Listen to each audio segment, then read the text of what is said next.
Ben Habib, one of the justifications that Nigel Farage gave for letting him go was that Ben Habib wasn't elected as an MP. But the thing is, neither is Zia Yusuf. No. So that doesn't make any sense. And we learned, of course, that Zia Yusuf had given Reform a measly £200,000 donation, which is really not that much. And I imagine that Nigel Farage had much larger donations in his time.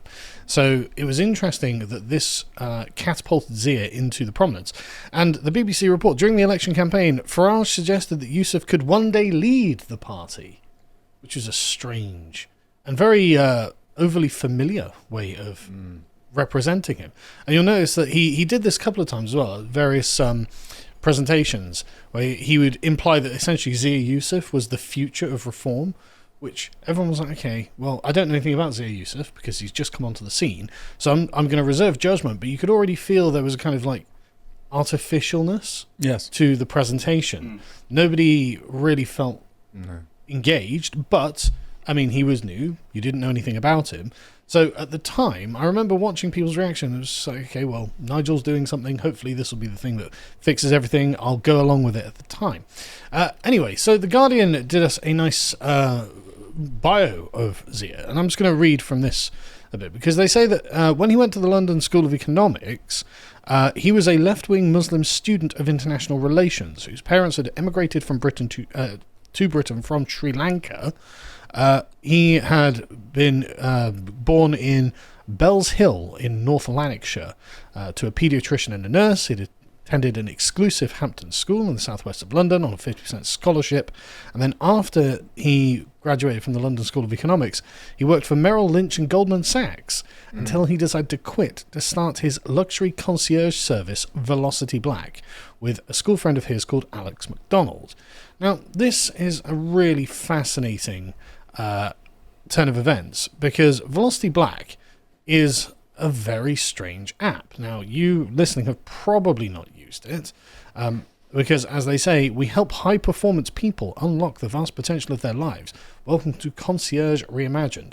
So this is clearly something he has built with his contacts from Goldman Sachs. He has obviously been in contact with unbelievably wealthy people who are prepared to pay stacks of cash in order to get things done for themselves. Now, I just want to make it clear, I'm not suggesting that this service does anything that is illicit.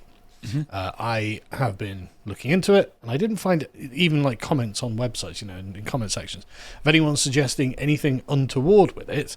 What it seems to do is just provide a convenience service for people who are, say, traveling or whatever. It's like, find me a hotel in this place and sort it all out for me, provide me the details so I don't have to do any extra work. And so, okay, fair enough. I can see that services like this, there's definitely going to be a class of people internationally, mostly in America and in the UK, that this service operates, this app operates, that require this sort of thing. But the thing is, it's kind of strange how it operates, because there is, for example... sorry, we'll go into this a bit actually first. So this is a review of the thing. And so it's an ultimate luxury lifestyle membership. And you'll notice that this is from December 2023.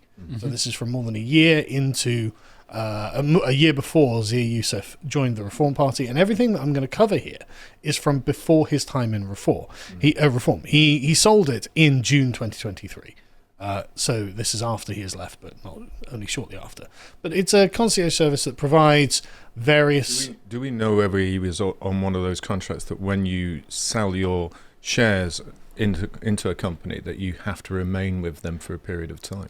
I don't know that, but I've not seen anything to suggest that was the case, so I don't know that. But yeah, so as you can see, the membership, the annual membership is only £2,800, but of course this gives you access to services that they provide, and you purchase through the app, which includes bespoke travel on private jets, getting luxury villas, 5-star hotels, Michelin-star dining, exclusive access to celebrities, backstage passes, priority bookings, lifestyle upgrades such as personal shoppers, rare wines, private tours, and curated offers, tailored recommendations, and lifestyle services. So people with very, very expensive tastes is the target audience here. Yeah, but fair enough. He worked at Goldman Sachs, obviously got a series of connections. Fair enough. And was able to set up a company. And to be fair, in the private client world, in terms of the early 90s and 2000s, they were beginning to offer these kind of services for their high net worth, HNWs, their high net worth clients. So they would turn around and say, if you've invested 10 million with us or 20 million with us and you needed to go and see England versus Argentina at the World Cup, we've obviously got some tickets, we'll be able to try and get you there. So you really need to watch a loss. Yeah, if you want to see that. So I can see that this is a kind of idea at the top end of what they see as that market, really coming out of that kind of extensive private client and private high net worth individuals. So I don't think it's unusual, but I can see it's there. There are rich people who behave in slightly strange ways. I mean, I've been outside a restaurant and seen a family there ring up their personal assistant to say, I want you to make me an immediate booking for this restaurant I'm stood outside of. They could just walk in, but they think it looks better if their personal assistant does it. I'd imagine ultra high net worth people already have personal assistants anyway, so this would be for those tier of people who, maybe traders in an office or something who want a little bit of that but don't actually have their own. Maybe it's people who are a bit more mobile, who don't necessarily have the time to employ people or something like this. I don't know. It does suggest, though, doesn't it, a man very much, existing in the international millionaire class and not the working class dispossessed people of England that reform is supposed to be appealing to. Yeah, the point I think you're hitting very well here is that this shows that Yusuf is not exactly rooted in this country. In fact, they say here, with a network spanning over 60 countries. Okay, so it's part of the global international financial class, which, I mean, fair enough, there's nothing illegitimate about it. And like I said, I found no reason to think that they're doing anything illicit, although who knows. But the point is, what does it do? And what it does is curates clients, as in it is the sort of the bubble around the client that provides them with their interfacing with the external world. And I think that requires a certain kind of character, a certain kind of personality. For example, I would never start a company like this, not because I don't think I could do it, but because it just would be completely outside of what I would think that a person should be doing with their life, right? This makes controlling a person's life actually something you get paid to do. Yes. And I think it's a certain kind of person who signs up to do that. But the thing is, and this is the thing that I found a bit weird, is that the reviews of this haven't actually been good. So there, again, you can see from, this is a subreddit called Fat Travel. So in fact, I can just hover over it and they can give us their own description here. For those of us who like to spend excessive amounts of money on travel, this boards are run by a travel agency, blah, blah, blah. Right. So it's for multimillionaires who travel a lot to say, okay, to coordinate, which is fine. And as you can see, this post from 4 years ago. Does anyone use concierge services like Velocity Black? I've been using the credit card concierge, but they don't seem that helpful. And I often end up doing the research myself. And the reviews are brutal, frankly. I've had Velocity Black for about 10 months. It's a total scam. Don't waste your money. They can't get you a reservation at Denny's. It's absolutely useless. I wouldn't pay $5 to renew my membership. I've been a member for 10 months. It's a terrible experience. It's more efficient to use an open table and you get the same results. For travel, they just send me to blah, blah, blah, right? So it carries on like this. I signed up for Velocity Black 2 years ago. Spoke directly to the CEO via text, introduced to me by a good friend. He promised I can try it for a month, and if I don't like it, he would give me a refund. I tried for 1 week and couldn't get me a reservation for any restaurant I requested. I was better off making the reservations myself. When I texted back the CEO to cancel, he sent me a lol okay. He never refunded me and stopped responding to my texts. And he ends up summarizing, he is somehow out $10,000. These guys are a huge scam. Stay away from them. And this is just... So the CEO at that time, 4 years ago, would have been? Zia Yusuf. 100% scam not advised. And again, it's like various different people who are posting on this. So right, okay.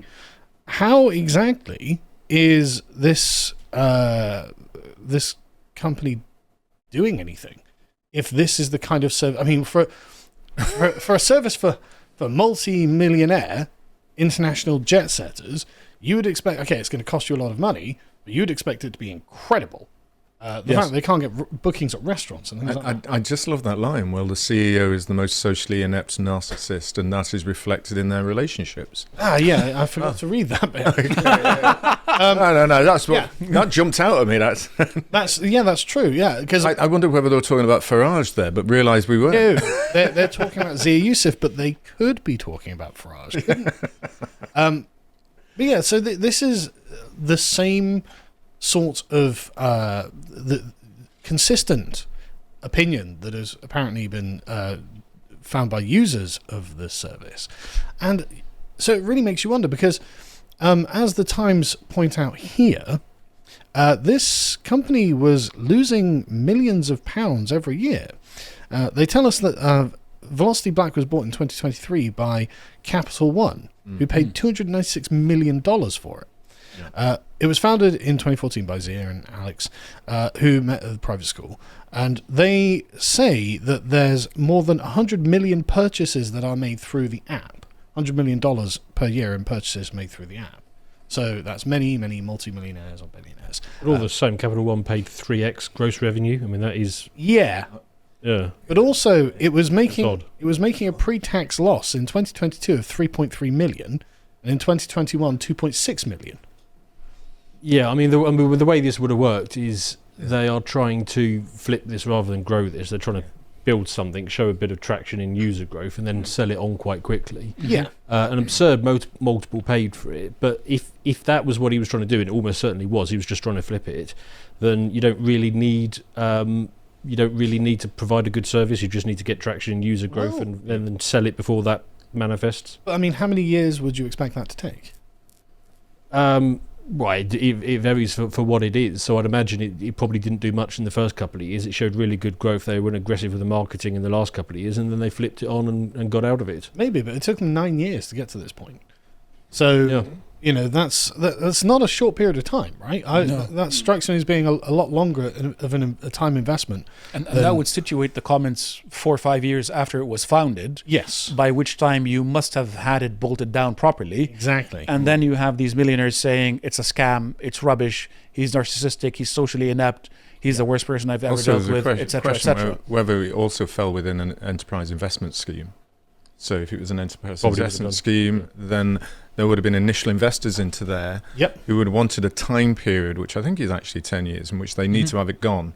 So they either make a profit or loss on their tax returns on this too, or before they lose their EIS. And they must have had multiple funding rounds, because if they sold it for around 300 million and they got 80 million out of it, that means that more than 2/3 of the company would have been in other people's hands by then. Yeah, it could have been a Series A or a Series B. Exactly. I think Mohammed got 30 million personally out of this. Well, he made $40 million, which is about 32 million pounds. Yeah, you're right. And Alex McDonald took another $40 million. So the pair of them made 80 million out of it combined. Right.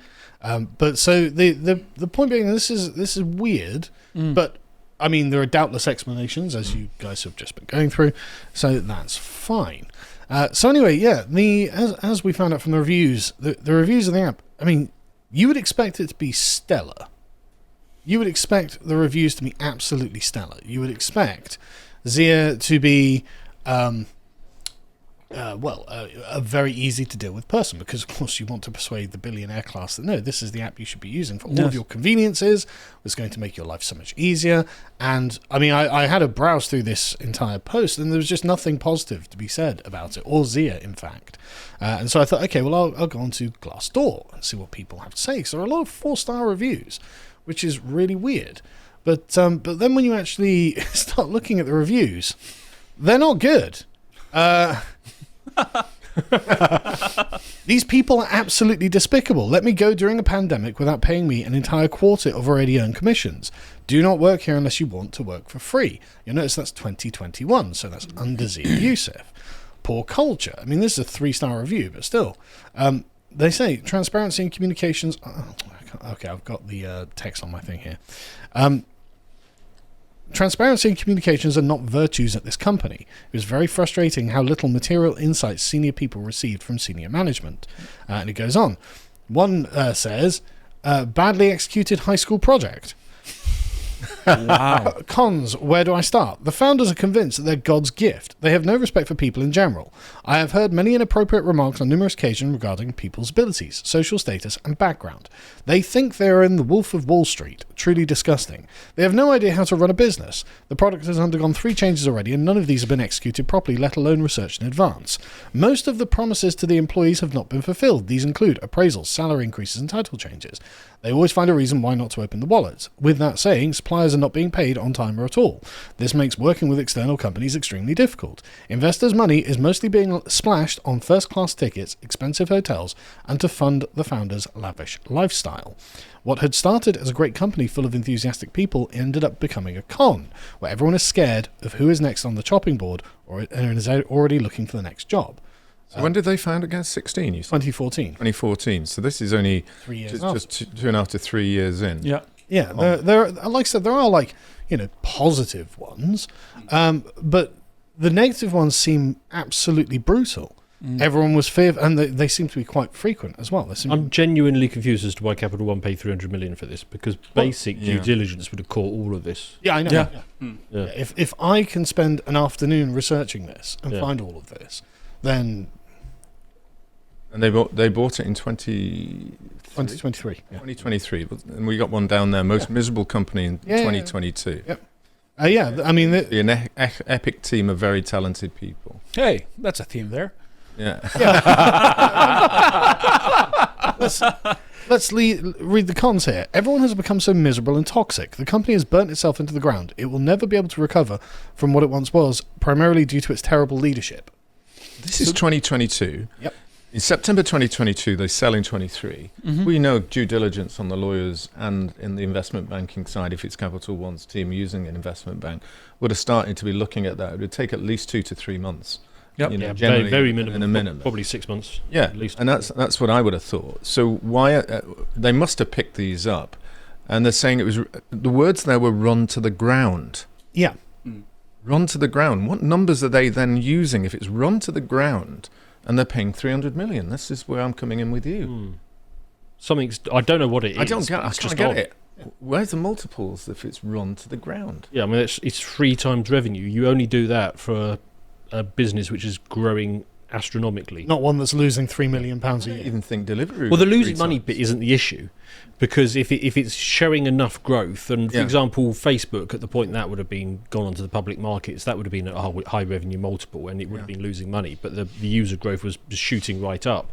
So maybe that's what they managed to achieve here, and they just didn't look deeper than that. But Maybe. So in look, which case I just don't think we much of their got due we got diligence. 5,000 members all paying 5,000. Last year we had 4,000. So next year we're going to have 7.